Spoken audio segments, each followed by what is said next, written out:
1 August 2024 पासून मुंबईच्या सायन पुलाला बंद करण्यात आलेला आहे आणि पुढील 3 वर्षासाठी हा पूल बंद राहणार आहे। रेल्वेचा ओव्हरब्रिज बंद झाल्याचे पडसाद आता उमटू लागलेले आहेत। मी सध्या मुंबईच्या चेंबूर परिसरात आहे आणि आता आपण पाहतोय की वाहतूक प्रचंड प्रमाणात खोळंबलेली आहे। मुंबईच्या ईस्टर्न एक्सप्रेस हायवेवर प्रचंड वाहतूक कोंडीचा सामना इथल्या सर्वसामान्य मुंबईकरांना करावा लागतोय।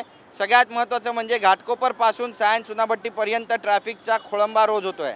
सायन आरओबी बंद झाल्याने मुंबईच्या बीकेसी कनेक्टर या पर्यायी मार्गाला लोक निवडत आहेत। मात्र ट्रॅफिक चेंबूरच्या सुमन नगर जंक्शनपर्यंत पोहोचले आणि वाहनांच्या लांबच्या लांब रांगा लागल्या आहेत। जवळपास 4.5 किलोमीटरपर्यंत वाहतूक खोळंबली आहे। हॉर्न वाजवून आणि पेट्रोल जाळून मुंबईकर सध्या हैराण झालेले आहेत। तर 10 मिनिटाच्या प्रवासासाठी 40 ते 50 मिनिटांचा वेळ लागतो। हीच परिस्थिती सायन पुलावरून Dharavi 90 feet road, Matunga labour camp रोडवर जाताना सुद्धा होते। वेस्टर्न एक्सप्रेसवर हायवेवर होत असलेल्या वाहतूक कोंडीप्रमाणेच आता ईस्टर्न एक्सप्रेस हायवे हा वाहतूक कोंडीचा नवीन हब बनलाय का, अशी चर्चा या निमित्तानं झडू लागलेली आहे।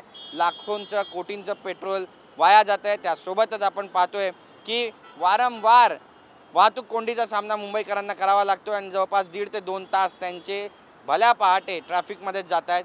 याला पर्यायी मार्ग ट्रॅफिक विभाग देणार आहे का, प्रशासन याबाबत काही दखल घेणार आहे का, पाहणं महत्त्वाचं ठरेल। कॅमेरा पर्सन योगेश गुरवचा गिरीश गायकवाड, TV9 मराठी, मुंबई।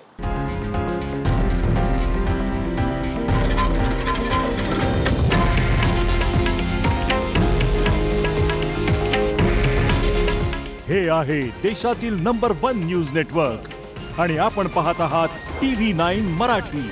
काळजी तुमची, हित महाराष्ट्राचं।